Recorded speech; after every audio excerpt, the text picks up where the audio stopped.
السلام علیکم۔ سچی اور سبق آموز کہانیوں کو سننے کے لیے ہمارے چینل کو سبسکرائب کر لیں، شکریہ۔ ہزاروں سال پہلے کی بات ہے۔ کسی ملک میں ایک بادشاہ رہتا تھا جس کے 3 لڑکے تھے اور تینوں اس قدر عقلمند اور دلیر تھے کہ بادشاہ کو ان سے خطرہ محسوس ہونے لگا کہ وہ کہیں اس کی زندگی میں ہی تخت و تاج پر قبضہ نہ جما لیں۔ بادشاہ اگرچہ بہت ضعیف ہو چکا تھا اور اس کی زندگی کے دن تھوڑے ہی رہ گئے تھے، مگر اس کے باوجود اس کا دل تخت و تاج سے ہٹنے کو نہیں چاہتا تھا۔ بادشاہ نے اپنے دل میں فیصلہ کیا کہ بیٹوں کا دل اس تخت و تاج سے ہٹانے کے لیے بہتر ہوگا کہ انہیں کسی ایسے کام میں لگا دے کہ وہ اسی میں الجھے رہیں اور بادشاہ کا سکون قائم رہے۔ چنانچہ بادشاہ نے ایک روز تینوں بیٹوں کو اپنے خاص کمرے میں بلوایا اور ان سے بڑے پیار بھرے لہجے میں کہا، میرے پیارے بیٹو، تم دیکھ رہے ہو کہ اب میری عمر کافی ہو چکی ہے، اس لیے اب میں پہلے کی طرح اپنے ملکی معاملات نہیں سنبھال سکتا۔ اب میں چاہتا ہوں کہ تخت و تاج سے کنارہ کر کے میں باقی زندگی کسی گوشے میں بسر کروں، اور اس کے لیے میری خواہش ہے کہ میرے پاس ایک خوبصورت ننھا سا کتا ہو جو تنہائی میں میرا ساتھی بن سکے۔ اس لیے تم تینوں میں سے جو شخص دنیا کا سب سے خوبصورت ننھا سا کتا میرے لیے لے کر آئے گا، میں فوراً اپنا تخت و تاج، اپنی ساری حکومت اسی کے حوالے کر دوں گا اور وہ میری زندگی میں ہی اس ملک کا بادشاہ بن جائے گا۔ تینوں بیٹوں کو بڑا تعجب ہوا کہ ان کے باپ کو بیٹھے بٹھائے اس طرح ایک دم کتے کا شوق کیسے چڑھایا، لیکن چونکہ ان کے لیے تخت و تاج حاصل کرنے کا یہ بہت عمدہ موقع تھا اور وہ کسی طرح بادشاہ نہیں بن سکتے تھے، اس لیے انہوں نے فوراً اپنے باپ کی تجویز کو مان لیا اور اس مہم پر روانہ ہو گئے۔ بادشاہ نے ان سے ایک ہی سال بعد اسی وقت اور اسی محل میں ملنے کا وقت مقرر کیا اور انہیں دعاؤں کے ساتھ رخصت کیا۔ تینوں بھائی باپ سے رخصت ہو کر ایک دوسرے شہر میں پہنچے۔ وہاں ایک بہت بڑے قلعے میں رات بھر ٹھہرے، ایک بہت بڑی دعوت کی گئی اور تینوں بھائیوں نے عہد کیا کہ ہوا کچھ بھی ہو جائے وہ ایک دوسرے سے ضد، حسد یا رقابت کی وجہ سے علیحدہ نہیں ہوں گے۔ اس کے بعد انہوں نے سال بعد اسی محل میں ملنے کا وقت مقرر کیا کہ وہ سب مل کر اپنے باپ کے پاس چلیں گے اور اپنا اپنا تحفہ پیش کریں گے۔ اس کے بعد ان میں سے ہر شہزادہ الگ الگ راستوں پر ہو لیا اور دونوں بڑے بھائی عجیب عجیب مارکے مارتے ہوئے آگے بڑھنے لگے۔ سب سے چھوٹا شہزادہ اپنے تمام بھائیوں ہی میں نہیں بلکہ دنیا کے تمام شہزادوں میں سب سے زیادہ خوبصورت، جوان، عقل مند اور نیک دل سمجھا جاتا تھا۔ وہ اس قدر بہادر اور دلیر واقع ہوا تھا کہ اسے دنیا کی کسی قوت سے کوئی خطرہ محسوس نہیں ہوتا تھا۔ یہ شہزادہ ملک ملک مارا پھرا، ہر قسم کے کتے خریدے، ان میں شکاری کتے بھی تھے، کھلاڑی کتے بھی تھے اور گھر پر پالے جانے والے دوسرے خوبصورت رنگوں اور بالوں والے بہت سے کتے تھے، مگر وہ جتنے کتے خریدے جاتے اس کی تسکین نہ ہوتی، اور جو ہی اسے ان میں سے سب سے زیادہ خوبصورت کتا نظر آتا وہ اسے خرید لیتا اور باقی کتوں کو چھوڑ کر آگے چل دیتا، کیونکہ وہ اپنے ساتھ اتنے سارے کتے لے کر سفر نہیں کر سکتا تھا۔ چلتے چلتے وہ ایک رات ایک نہایت ہی خاموش، گھنے اور سنسان جنگل میں پہنچا۔ وہاں پہنچ کر وہ اپنا راستہ بھول بیٹھا اور بڑی دیر تک بلا مقصد اور بلا ارادہ ادھر ادھر گھومتا رہا۔ پریشان تو تھا ہی، اوپر سے یہ مصیبت آئی کہ بارش شروع ہو گئی، اور بارش بھی ایسی جو کہتی تھی کہ کل کی بجائے آج ہی برس لیں گی۔ شہزادہ ہمت کر کے پھر ایک راستے پر ہو لیا اور بھیگتا ہوا تھوڑا ہی دور گیا ہوگا کہ اسے دور سے کچھ مدھم مدھم سی روشنی دکھائی دی۔ شہزادہ دل میں خوش ہوا کہ چلو آگے کوئی جھونپڑی ہوگی، سر چھپانے کو تو جگہ مل ہی جائے گی۔ اس روشنی کو دیکھ کر چلتے چلتے آخر وہ ایک بہت ہی عالی شان اور خوبصورت محل کے سامنے جا کھڑا ہوا۔ اس محل کا اونچا اور خوبصورت دروازہ سونے کا بنا ہوا تھا اور محل کے کھڑکیوں سے سرخ سرخ سی روشنی باہر پھیل رہی تھی، جسے دیکھتا ہوا شہزادہ یہاں تک پہنچا تھا اس محل کی دیواریں نہایت ہی سفید اور چمکدار سنگ مرمر کی بنی ہوئی تھیں، اور اس نے اپنی زندگی میں پریوں اور جنوں کی جتنی کہانیاں پڑھی تھیں وہ سب تصویروں کی شکل میں ان دیواروں پر بنی ہوئی تھیں۔ لیکن چونکہ باہر ابھی تک موسلا دھار بارش برسے جا رہی تھی، اس لیے وہ زیادہ دیر کھڑا ان تصویروں کو نہیں دیکھ سکتا تھا، اور پھر چونکہ وہ بہت زیادہ بھیگ چکا تھا اس لیے اسے سردی بھی کافی لگ رہی تھی۔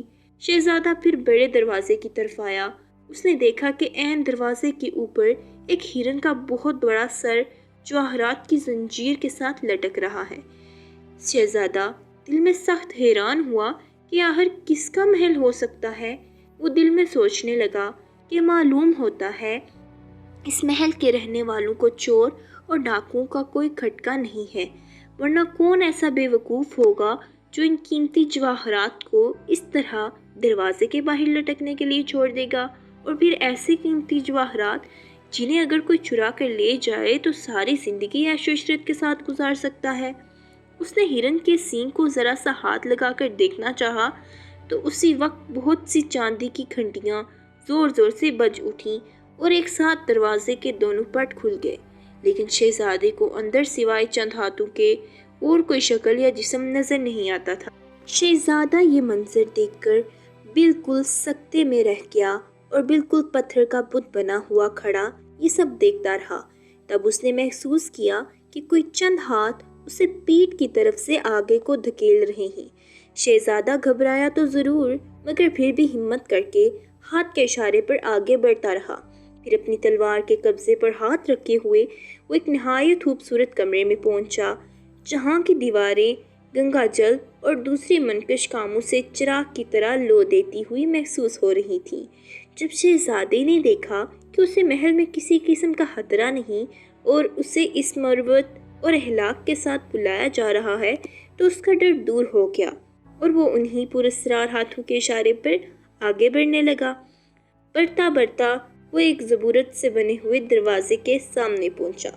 شہزادے کے سامنے آتے ہی دروازہ اپنے آپ کھل گیا اور شہزادے نے اپنے آپ کو ایک موتی نما کمرے میں پایا، جس کے اندر اور بھی بہت سے دروازے کھلتے تھے اور ان میں خوبصورت روشنی پھوٹ رہی تھی، جن کے اوپر ایسی خوبصورت تصویریں اور نقش و نگار بنے ہوئے تھے کہ شہزادہ انہیں دیکھ کر حیرت کا مجسمہ بن گیا۔ جب شہزادہ اس طرح 70 کمروں سے گزر چکا تو ہاتھوں نے اسے کمرے میں رکنے کا اشارہ کیا۔ شہزادے نے دیکھا کہ آتش دان کے قریب ایک بہت ہی خوبصورت کم خواب کے گدے والی کرسی رکھی ہے۔ پھر آتش دان میں اچانک خود بخود آگ روشن ہو گئی۔ نرم خوبصورت اور سفید ہاتھوں نے شہزادے کے بھیگے ہوئے کپڑے اتارے اور اسے نہایت قیمتی خوبصورت پوشاک پہننے کے لیے پیش کی۔ اس پر سونے اور جواہرات کے جگمگاتے بیل بوٹے بنے ہوئے تھے۔ شہزادہ جس چیز کو بھی دیکھتا تھا اس کا دل فدا ہو جاتا تھا، اور ہاتھ جس پھرتی سے اس کو چیزیں پیش کر رہے تھے انہیں اچانک سامنے دیکھ کر شہزادہ کبھی کبھی ڈر بھی جاتا۔ جب شہزادہ نئی پوشاک پہن چکا تب اس کی خوبصورتی اور نکھر آئی اور اب وہ زیادہ حسین دکھائی لینے لگا۔ اس کے بعد ہاتھوں سے اشارے سے ایک اور کمرے میں لائے جو سب کمروں میں خوبصورت تھا۔ یہاں کی دیواروں پر ہوش پوش بلی اور دوسری تاریخ کی موت پر بلیوں کی تاریخ لکھی ہوئی تھی، ان کے کارنامے بیان کیے گئے تھے اور ان کی تصویریں بنی ہوئی تھیں۔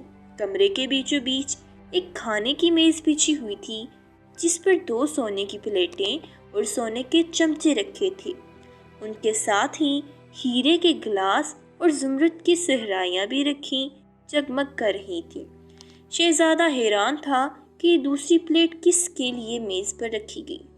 اتنے میں کوئی درجن بھر بلیاں ہاتھوں میں سے تار اور دوسرے باجے لیے ہوئے اندر داخل ہوئیں اور کمرے کے کونے میں بیٹھ کر ایک استاد بلی کے اشارے پر اپنے پاؤں سے ستار اور ہارمونیم بجانے لگی، اور اس کے ساتھ انہوں نے ایسے انداز میں آلات چھیڑی کہ شہزادے نے اس سے پہلے ایسی عجیب و غریب موسیقی کبھی نہیں سنی تھی۔ شہزادے نے مجبور ہو کر دونوں ہاتھ اپنے کانوں میں ٹھونس لیے، مگر پھر بھی بلیوں کے گانے بجانے کا منظر کچھ ایسا مزے کا تھا کہ یہاں شہزادے کے پیٹ میں بل پڑ گئی۔ خدا ہی جانے ابھی اور کیا کیا تماشے دیکھنے باقی ہیں، شہزادہ اپنے دل میں سوچنے لگا۔ اور عین اسی وقت کمرے کا دروازہ کھلا اور کوئی ننھی سی چیز سیاہ شال میں لپٹی ہوئی کمرے کے اندر آئی۔ اس کے پیچھے دو بلیاں سر پر ٹریس جائے اور ہاتھوں میں تلوار پکڑے ادب و احترام کے ساتھ چلی آ رہی تھی، اور ان کے بھی پیچھے بلیوں کی ایک بڑی بھاری ڈولی چوہوں سے بھرے پنجرے سر پر رکھے آ رہی تھی۔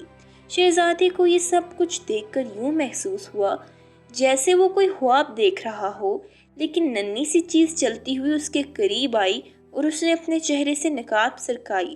شہزادہ تھوڑی دیر کے لیے حیران اور ساکت رہ گیا۔ اس کے سامنے ایک بہت ہی خوبصورت ننھی سی سفید بلی کھڑی تھی۔ وہ بہت نو عمر اور اداس دکھائی دے رہی تھی۔ وہ بڑی ہی دھیمی اور ننھی سی آواز میں بولی، اے شہزادے، تمہیں ہمارے محل میں آنا مبارک ہو۔ میں بلیوں کی ملکہ کی حیثیت سے تمہارا استقبال کرتی ہوں۔ ملکہ صاحبہ، میں آپ کی اس نوازش اور کرم فرمائی کے لیے آپ کا بہت بہت شکر گزار ہوں، لیکن آپ کے محل کو دیکھ کر، آپ کی باتوں کو سن کر مجھے یقین نہیں آتا کہ آپ کوئی معمولی بلی ہوں گی۔ اے شہزادے، سفید بلی نے کہا، میری شان میں تمہیں تعریفی جملے کہنے کی ضرورت نہیں، کیونکہ میں اس کی عادی نہیں ہوں۔ اس کے بعد بلی نے کونے میں بیٹھی ہوئی بلیوں کو خاموش ہو جانے کا حکم دیتے ہوئے کہا کہ چونکہ شہزادہ بلیوں کی زبان نہیں سمجھ سکتا، اس لیے گانا بیکار ہے۔ اب کھانا میز پر رکھا جائے، ہم اور شہزادہ دونوں مل کر کھانا کھائیں گے۔ یہ حکم پاتے ہی پراسرار ہاتھوں نے کھانا لا کر میز پر رکھنا شروع کر دیا۔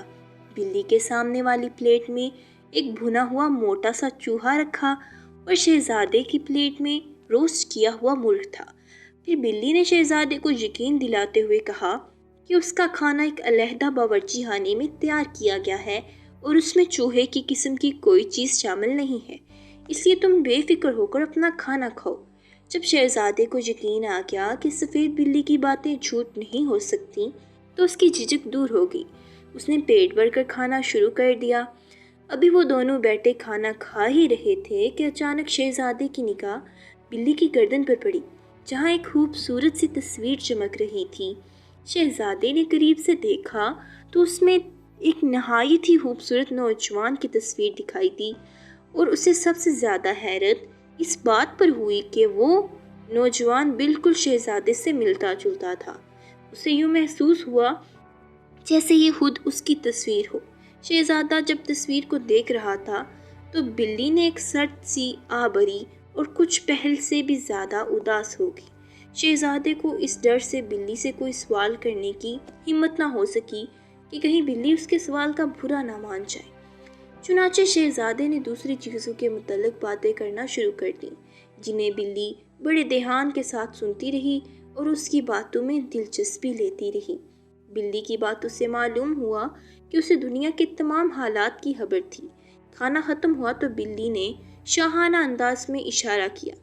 پرسرار ہاتھوں نے اسی وقت ایک چاندی کی پلیٹ پیش کی۔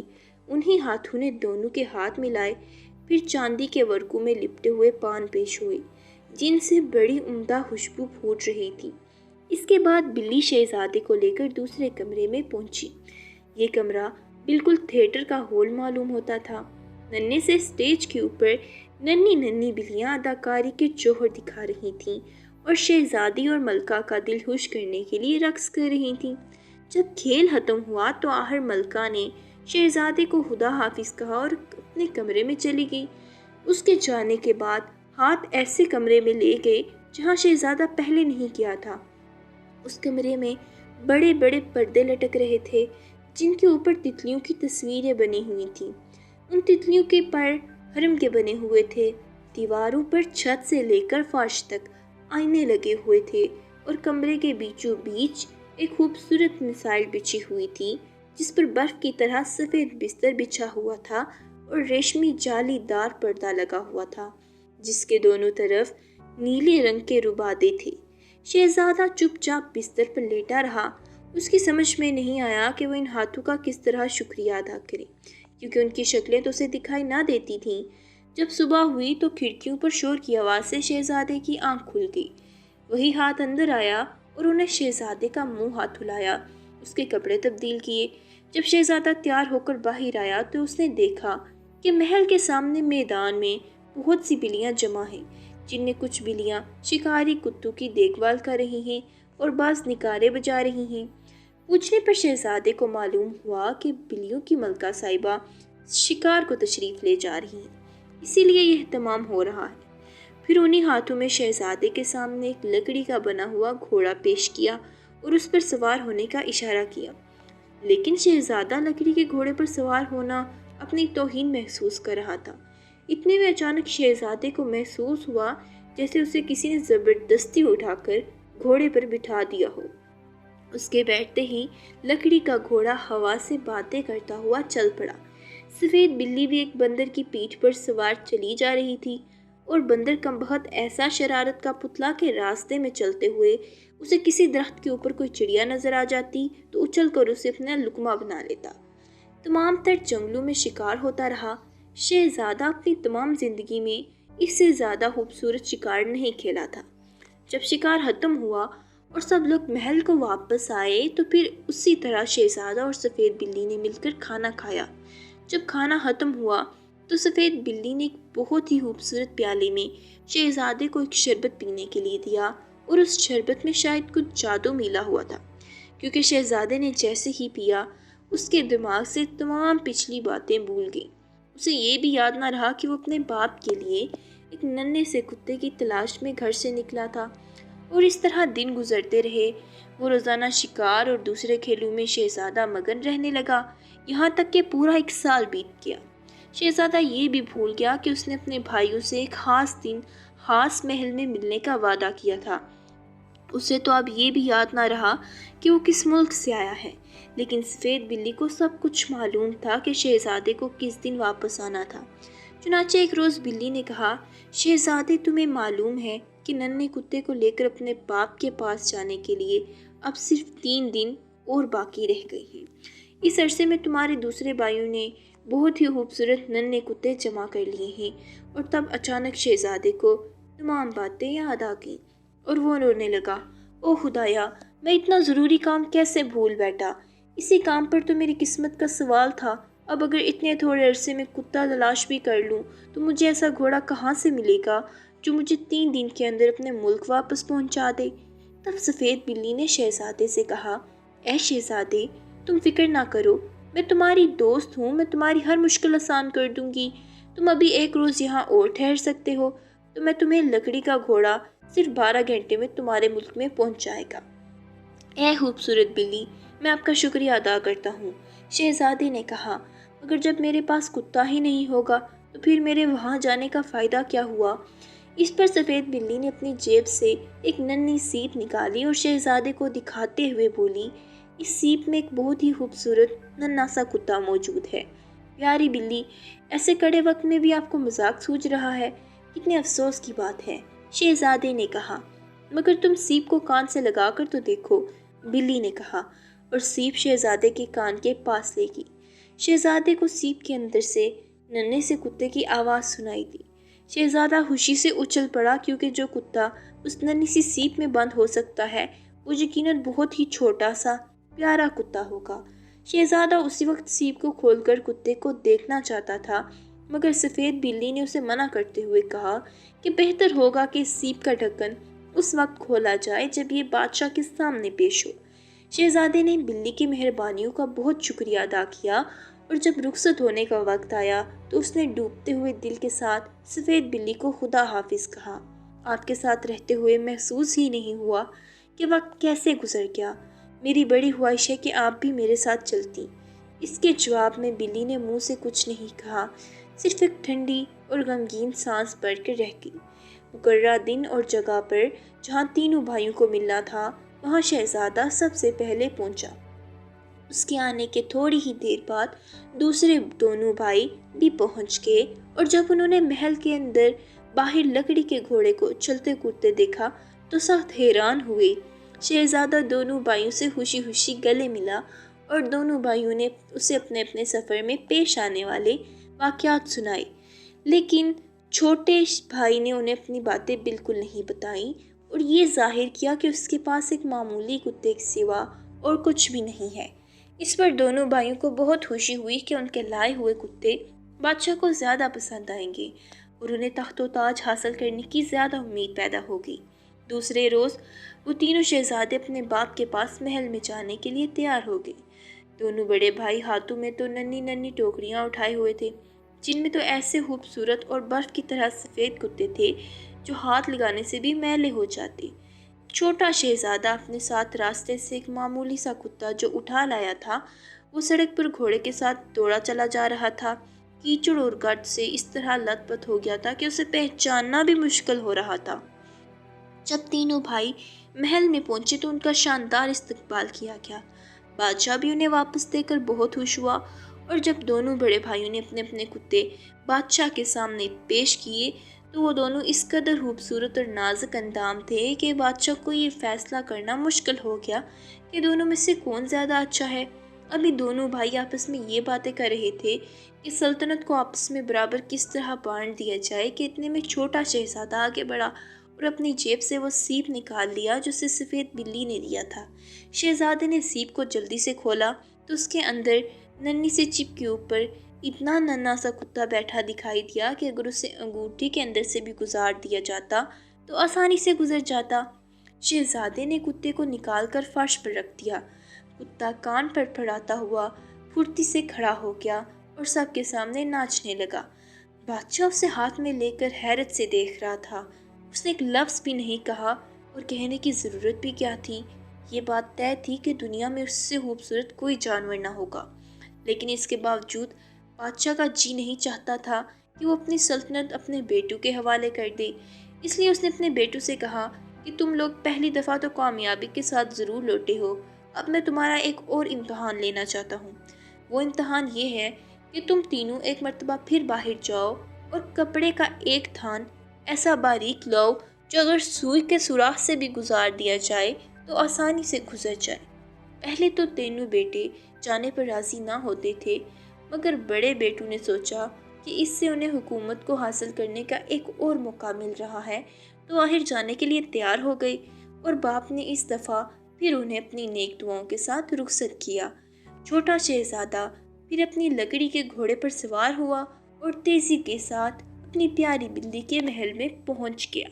محل کے تمام دروازے اور دریچے کھلے ہوئے تھے اور ان کے اندر روشنی ہو رہی تھی، اس لیے وہ پہلے سے بھی خوبصورت معلوم ہو رہی تھی۔ شہزادہ جیسے ہی محل میں پہنچا، پراسرار ہاتھوں نے اسے سلام کیا اور اس سے ہاتھ ملایا۔ اس دفعہ شہزادہ ہاتھوں سے زیادہ نہیں گھبرایا، اسے معلوم تھا کہ یہ ہاتھ اس کی خدمت کے لیے ہیں۔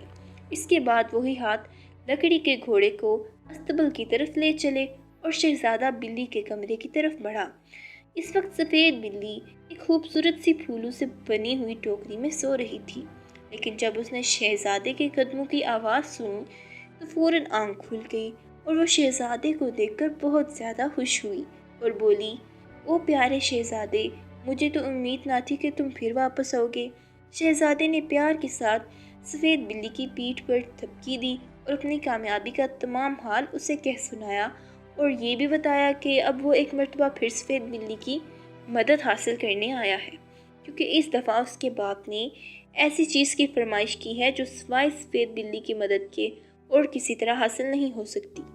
سفید بلی نے کہا کہ تم فکر نہ کرو، کسی نہ کسی طرح وہ کپڑا تو حاصل کیا جائے گا، اور پھر اتفاق سے محل میں بلیاں اتنی ہنرمند تھی کہ ان سے پوری امید تھی کہ وہ اس قسم کا کپڑا بننے میں ضرور کامیاب ہوں گی۔ اس کے بعد پراسرار ہاتھ کمرے میں داخل ہوئے اور وہ شہزادہ اور سفید بلی کو لے کر محل کے اس چھت کی طرف گئے جس کا رخ ٹھیک دریا کے سامنے تھا۔ وہاں بیٹھ کر ان دونوں نے دریا کے اوپر رنگ برنگ کی آتش بازیاں چھوٹتی ہوئی دیکھیں۔ وہاں سے واپس آ کر انہوں نے کھانا کھایا۔ شہزادے کو آتش بازیوں سے زیادہ کھانے میں مزہ آیا، کیونکہ اول تو کھانا دیر سے ملا تھا اور دوسرا گھوڑے کی سواری کے بعد اسے بھوک بھی کھل کر لگ گئی تھی، اور اس طرح پہلے کی طرح دن بہت جلدی گزر گئی۔ سفید بلی کے ساتھ وقت کے گزرنے کا تو خیال ہی نہیں آتا تھا، اور پھر سفید بلی کو نئے نئے کھیل اور تماشے بنانے میں بہت زیادہ مہارت حاصل تھی۔ وہ تو اس قدر عقل مند ٹھیک ہے، معلوم ہی نہیں ہوتا کہ وہ ایک بلی ہے۔ ایک دفعہ شہزادے نے مذاق سے پوچھا بھی کہ آپ تو مجھے بلی معلوم نہیں ہوتی۔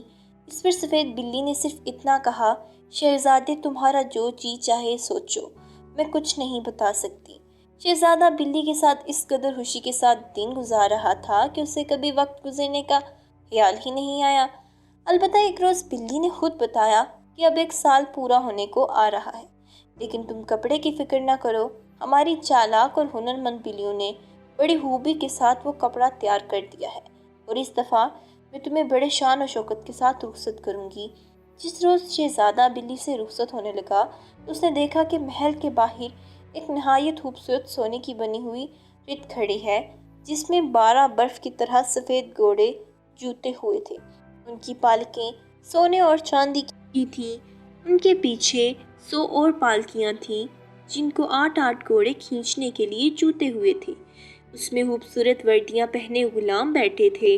اس جلوس کے پیچھے ہزاروں کی تعداد میں گھوڑے سوار سپاہی بھی موجود تھے۔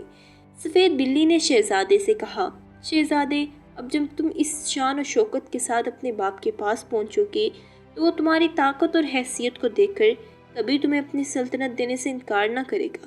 لوگ، میں تمہیں یہ بادام دیتی ہوں، اسے اپنے باپ کے سامنے ہی توڑو تو بہتر ہے، اور جب توڑو گے تو اس میں سے وہی کپڑا برآمد ہوگا جس کی تمہارے باپ نے فرمائش کی ہے۔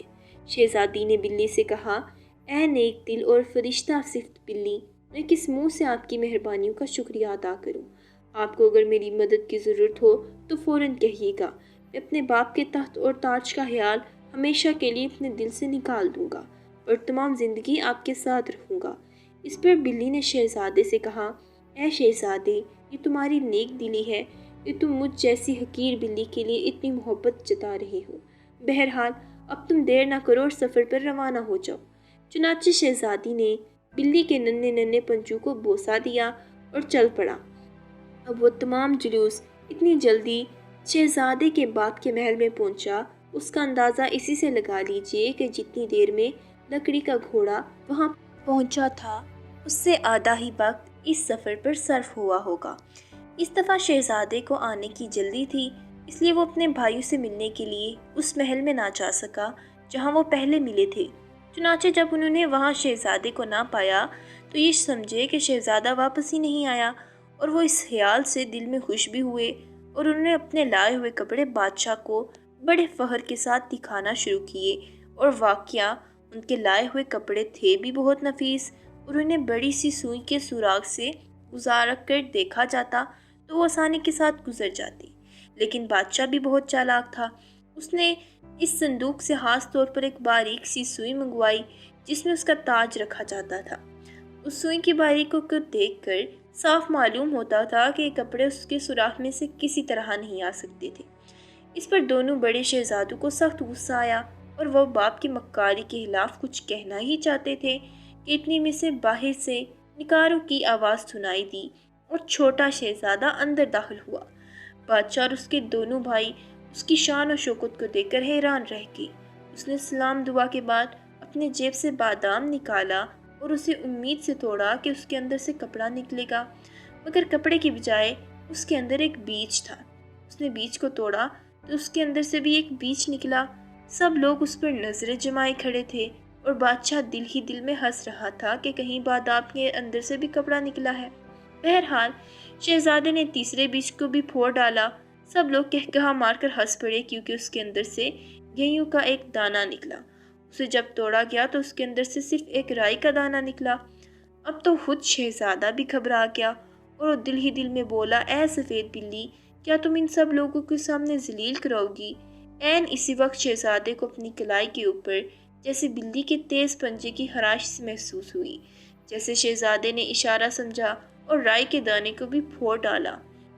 اسے توڑنے پر اس کے اندر سے ریشمی کپڑا باہر نکلا، جو خدا جھوٹ نہ بلوائے تو 400 گز لمبا تھا، اور عجیب و غریب رنگوں کے ساتھ بڑی ہی نفاست سے بنا ہوا معلوم ہوتا تھا۔ جب اس سوئی کے سوراخ سے پار کیا تو بڑی آسانی کے ساتھ ایک نہیں 20 بار گزر گیا۔ یہ دیکھتے ہی بادشاہ کا رنگ پیلا پڑ گیا۔ دونوں بڑے شہزادے پتھر کی طرح حیران خاموش کھڑے تھے، کیونکہ اسے کوئی بھی نہیں چھٹلا سکتا تھا کہ اس سے بہتر کپڑا دنیا میں کہیں موجود ہوگا۔ اس پر بادشاہ نے اپنے بیٹوں کو دیکھتے ہوئے کہا، مجھے اس بات سے بے حد خوشی ہے کہ تم تینوں بیٹے میری فرمائش کو پورا کرنے میں ہر طرح سے قابل ثابت ہوئے۔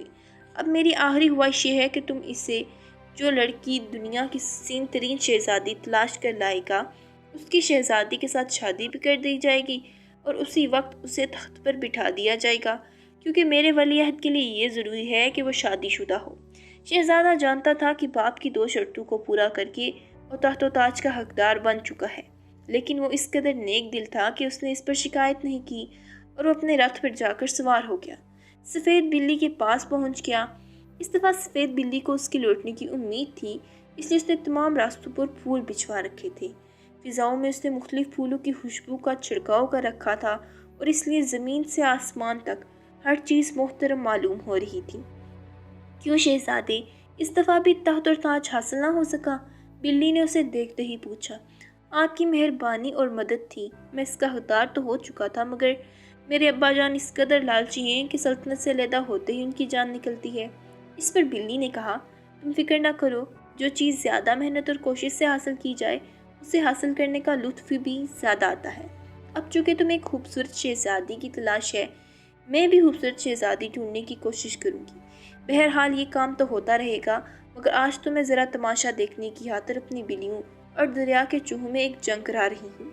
میرا خیال ہے تمہیں اس میں بڑا ہی لطف آئے گا۔ چنانچہ یہ سال بھی دوسرے سالوں کی طرح اسی طرح سے کھیلتے گزر گیا۔ بعض دفعہ شہزادے کے دل میں خیال آتا تھا کہ وہ بلی سے پوچھے کہ آخر وہ انسانی زبان میں کس طرح باتیں کر لیتی ہے، اور پھر ایک روز بلی خوش تھی تو اس نے اس سے پوچھا، معلوم ہوتا ہے آپ کوئی پری ہیں، شہزادے نے کہا، یا پھر کسی جادوگر نے آپ کو انسان سے بلی بنا دیا ہے۔ لیکن اس کے جواب میں سفید بلی جو کچھ کہتی، شہزادے کو اس سے تسلی نہ ہوتی۔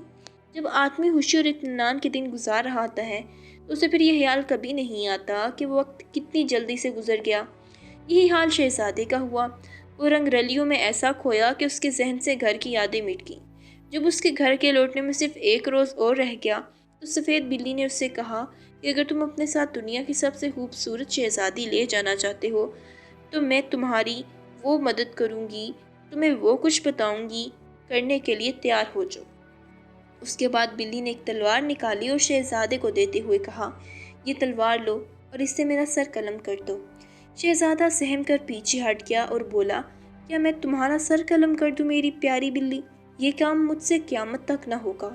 شہزادے کی آنکھوں میں آنسو بہہ رہے اور اس نے رو رو کر اپنی پیاری سفید بلی سے کہا کہ اگر تم میری محبت کا امتحان لینا چاہتی ہو تو میں دنیا کا ہر کام کرنے کو تیار ہوں، اپنی جان تک قربان کرنے سے انکار نہیں، مگر خدا کے لیے یہ کام نہ بتاؤ۔ لیکن شہزادے کی لاکھ منت اور سماجت کے باوجود بلی اپنی بات پر اڑی رہی۔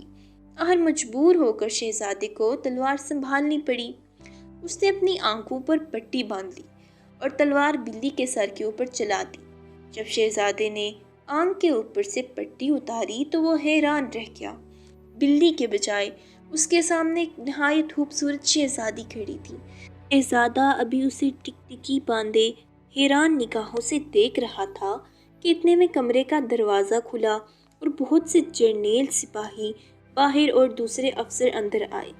انہوں نے شہزادی کو مبارکباد دی کہ وہ اپنی اصل شکل میں لوٹ آئی ہے اور اس کی وجہ سے وہ بھی اپنی اصلی شکل میں آ گئے ہیں۔ شہزادے نے ان سب کا شکریہ ادا کیا اور انہیں کچھ دیر کے لیے باہر انتظار کرنے کا حکم دیا۔ شہزادی شہزادے سے بولی، شہزادے، تمہارا خیال بالکل درست تھا، میں کوئی معمولی بلی نہ تھی۔ میرا باپ 7 ملکوں پر سلطنت کرتا تھا۔ میری ماں، جسے میرا باپ بڑی محبت کرتا تھا، سیر و شکار کی بہت شوقین تھی۔ جب میری عمر کوئی 2 سال کی تھی تو ایک روز میری ماں نے میرے باپ سے اجازت مانگی کہ اسے اس پہاڑ پر جانے کی اجازت دی جائے جس کی اس نے بہت شہرت سن رکھی تھی۔ بادشاہ یعنی میرے باپ نے اجازت دے دی اور ساتھ میں بہت سے نوکر چاکر دے دیے۔ جب ہم سب پہاڑ کی طرف جا رہے تھے تو راستے میں پریوں کا ایک بڑا محل پڑا۔ یہ محل ویرانگی کی حالت میں نظر آتا تھا اور اس کے اندر کسی کو جانے کی ہمت نہ تھی۔ میری ماں کو بتایا گیا کہ اس محل کے اندر ہر قسم کی نادر اور عجوبہ چیزیں موجود ہیں اور اس کے باغ میں بعض ایسے پھلوں کے درخت ہیں جو جنت کے علاوہ اور کہیں نہیں مل سکیں گے۔ میری ماں کو اسی وقت ان پھلوں کو کھانے کا شوق چڑھا اور وہ محل کی طرف بڑھی۔ محل کے دروازے پر پہنچ کر میری ماں نے دستک دینے کا حکم دیا۔ یہ دروازہ سونے اور جواہرات کے کام سے چمک اور دمک رہا تھا۔ نوکروں نے دروازے پر زور زور سے دستک دینا شروع کی، لیکن ایسا معلوم ہوتا تھا جیسے محل کے باشندے یا تو گہری نیند سو رہے تھے یا مر چکے تھے۔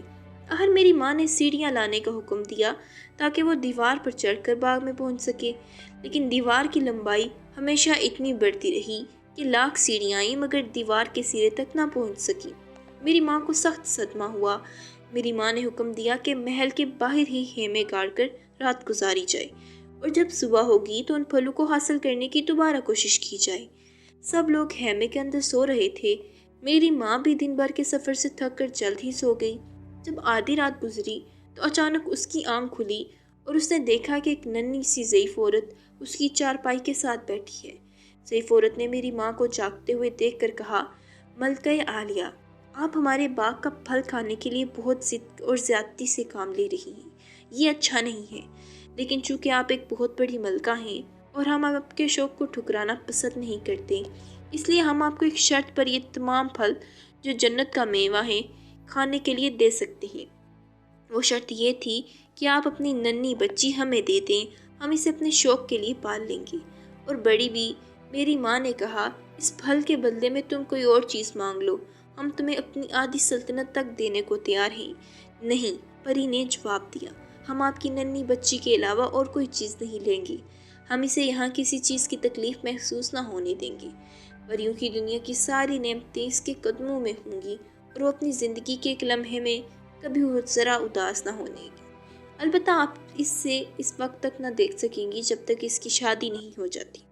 تب میری ماں نے کہا، یہ شرط تو بہت کڑی ہے، مگر چونکہ اب میں اس پھل کے بغیر زندہ نہیں رہ سکتی، اس لیے میں اپنی بچی کو تمہارے حوالے کرنے کو تیار ہوں۔ یوں بھی اگر میں پھل کے بغیر مر گئی تو بچی تو مجھ سے علیحدہ ہو ہی جائے گی۔ اور تب بوڑھی پری میری ماں کو لے کر محل کے اندر گئی، اور جب وہ محل کے اندر پہنچی تو واقعہ اس نے جیسا سنا تھا، محل کو اس سے کہیں بڑھ کر پایا۔ اور شہزادے، تم خود اپنی آنکھوں سے دیکھ بھی رہے ہو، یہ وہی محل ہے۔ اس کے بعد پریوں نے میری ماں سے پوچھا کہ آپ پھلوں کو خود توڑنا پسند کریں گی یا میں انہیں حکم دوں کہ وہ شاخ سے خود ہی چل کر آپ کی گود میں آ جائیں۔ ہاں، انہیں خود ہی چل کر آنے کے لیے کہو، میری ماں نے کہا۔ یہ تو بڑی عجیب بات ہوگی۔ اس پر پری نے 3 مرتبہ سیٹیاں بجائیں اور بولی، سنتروں، مالٹوں، شہتوتوں، باداموں، سیبوں، انگوروں، کھجوروں، خربوزوں، تربوزوں، خوبانیوں، امرودوں، چلو آؤ۔ اور یہ حکم پاتے ہی تمام درختوں کے پھل شاخوں سے اتر کر جھومتے چھانپتے میری ماں کی گود میں آ گئے۔ اور کمال یہ ہے کہ نہ تو وہ ذرا سے پھیلے ہوئے تھے اور نہ ہی زمین پر چلنے کی وجہ سے ان پر کوئی داغ آیا۔ اس کے بعد پری نے ماں کو ایک سونے کی بنی ہوئی ٹوکری دی۔ ماں کو وہ ٹوکری اس لیے دی کہ وہ پھل اس میں رکھ لیں۔ اس کے بعد پریوں نے میری ماں کو اس کا وعدہ یاد دلایا اور واپس خیمے میں لائیں۔ یہاں سے دوسرے روز صبح کو واپس اپنے ملک کو چل پڑی۔ ابھی ہم محل میں واپس پہنچے بھی نہ تھے کہ میری ماں نے پچھتانا شروع کر دیا کہ وہ کیوں ایسا سودا کر آئی۔ جب بادشاہ اسے ملنے کے لیے کمرے میں آیا تو میری ماں کو اس قدر پریشان دیکھا، اسے یقین ہو گیا کہ ضرور کوئی نہ کوئی بات ہوئی ہے۔ چنانچہ اس وقت میری ماں سے پریشانی کی وجہ دریافت کی۔ پہلے تو میری ماں بتانے سے جھجک محسوس کر رہی تھی، لیکن ایک روز جب پریوں نے 5 خوفناک قسم کے گبروں کو مجھے لانے کے لیے بھیجا تو پھر میری ماں کو یہ بات ابا کو بھی بتانی پڑی کہ اس نے پریوں سے وعدہ کیا تھا۔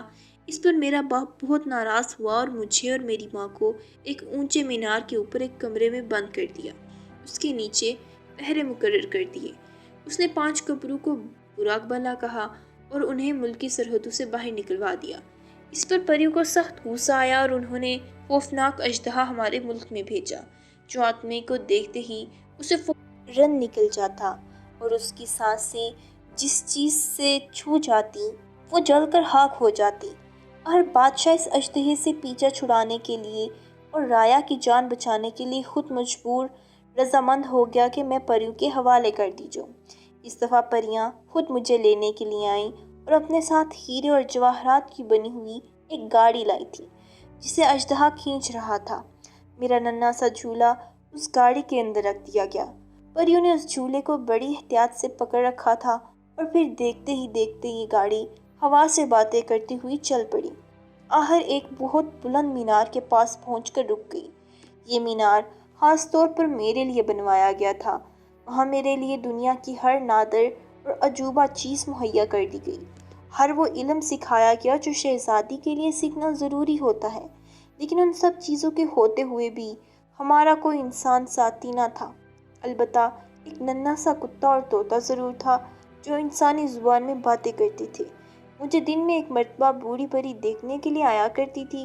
ایک روز کا ذکر ہے کہ میں اپنے مینار کی کھڑکی میں بیٹھی تھی کہ میری نگاہ ایک خوبصورت شہزادے پر پڑی جو شاید ہمارے قید خانے سے ملے ہوئے جنگل میں شکار کھیلنے کے لیے آیا تھا۔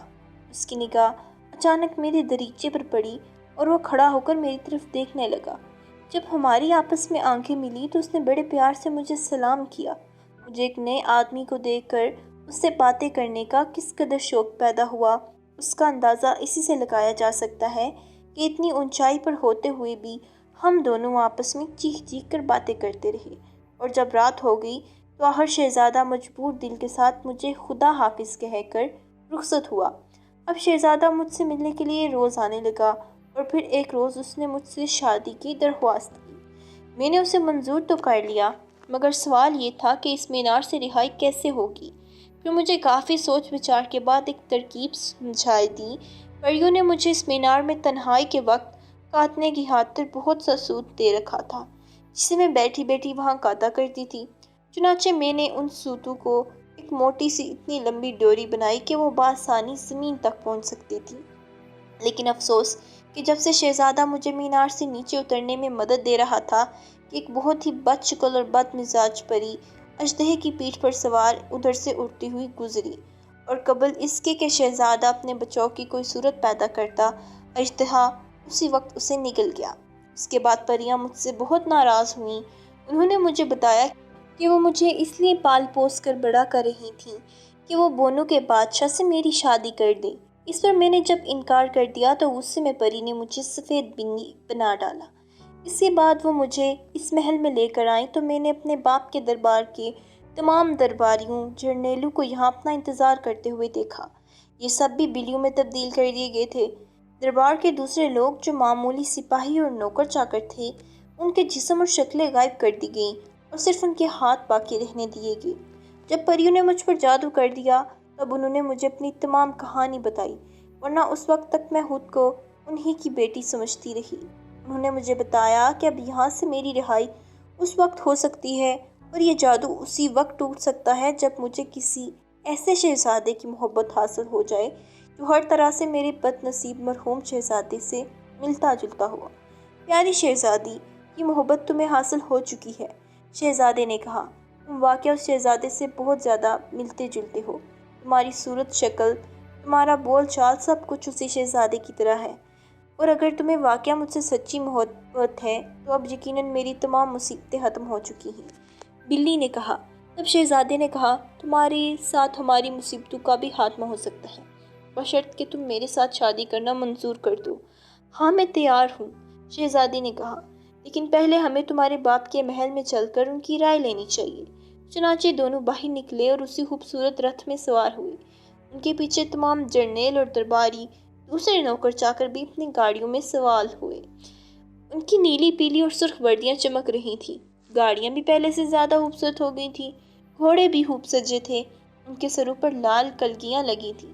چاندی کے گھنگرو گلے میں بج رہے تھے۔ ان کے سروں میں بھی لال جواہر ٹکے ہوئے تھے۔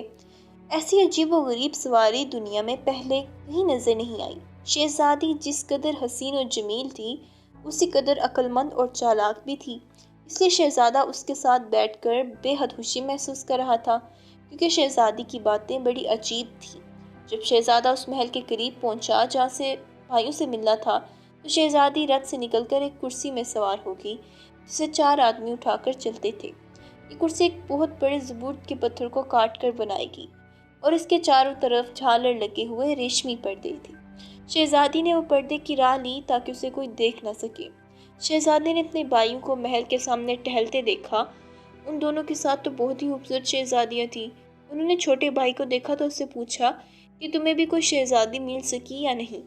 شہزادے نے جواب دیا کہ ہاں، میں خالی ہاتھ تو نہیں لوٹا ہوں، ایک سفید بلی لے کر آیا ہوں۔ اس پر دونوں بڑے بھائی بہت ہنسے اور بولے، کیا محل کے چوہوں کا صفایا کراؤ گے؟ تینوں شہزادے باپ کے محل کی طرف چل پڑے۔ ہر شہزادہ اور ہر شہزادی الگ الگ گاڑی میں سوار تھے جن کے گھوڑے خوب سجے سورے تھے۔ ان سب کے پیچھے چھوٹا شہزادہ اپنی گاڑی میں سوار آ رہا تھا اور سب سے پیچھے شیشے کی پالکی آ رہی تھی جسے جو شخص دیکھتا حیرت اور تعجب میں ڈوب جاتا۔ جب یہ سواریاں محل کے سامنے آتی ہوئی دکھائی دیں تو درباریوں نے فوراً بادشاہ کو اس کی خبر دی۔ یہ شہزادیاں بہت خوبصورت ہیں؟ بادشاہ نے فکر مند ہو کر پوچھا، اور جب اسے بتایا گیا کہ ان سے زیادہ خوبصورت شہزادیاں کہیں دیکھی اور سنی نہیں گئیں تو بادشاہ کو بہت غصہ آیا، کیونکہ اسے پھر خطرہ پیدا ہو رہا تھا کہ کہیں تخت و تاج اس کے ہاتھ سے چلا نہ جائے۔ بہرحال بادشاہ نے آگے بڑھ کر ان شہزادوں اور شہزادیوں کا استقبال کیا اور چھوٹے شہزادے کی طرف دیکھ کر بولا، کیا تم تنہا ہو؟ جہاں پناہ، شہزادے نے ادب سے کہا، میں اپنے ساتھ اس شیشے کی پالکی میں ایک سفید بلی لایا ہوں جس کے پاؤں اتنے خوبصورت ہیں اور گانا اتنا اچھا گاتی ہے کہ اسے دیکھ کر بہت ہی خوش ہوں گی۔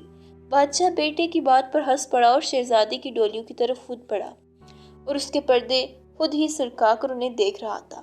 آخر میں جب وہ شیشے کی پالکی کے پاس پہنچا اور جب اس کا ریشمی جھالردار پردہ اٹھایا تو بادشاہ کی آنکھیں کھلی کی کھلی رہ گئیں۔ شہزادی کا چہرہ گلاب کے پھولوں کی طرح سرخ تھا۔ اس کے سنہرے بال جو آفتاب کی کرنوں سے زیادہ چمکدار تھے اس کے کندھوں پر جھول رہے تھے، اور آخر سر کے اوپر 2 دیا پھولوں کا تاج چاند کی طرح چمک رہا تھا۔ شہزادی نے ادب کے ساتھ بادشاہ کو سلام کیا۔ اسے دیکھتے ہی تمام لوگوں نے آپس میں اس کی خوبصورتی کی باتیں شروع کر دی۔ شہزادی نے بادشاہ سے کہا، عالی پناہ، خدا نخواستہ آپ کی بادشاہت چھیننے نہیں آئی، یہ تخت و تاج آپ کو مبارک ہو۔ میرے پاس پہلے ہی 6 سلطنت ہیں، اگر آپ اجازت دیں تو ان میں سے ایک سلطنت آپ کو اور دے دوں، آپ کے بڑے بیٹوں کی نظر کر دوں۔ مجھے صرف آپ کی نیک دعاؤں کی ضرورت ہے۔ میں آپ کے شہزادے سے شادی کی رضامندی کی درخواست کرنے آئی ہوں۔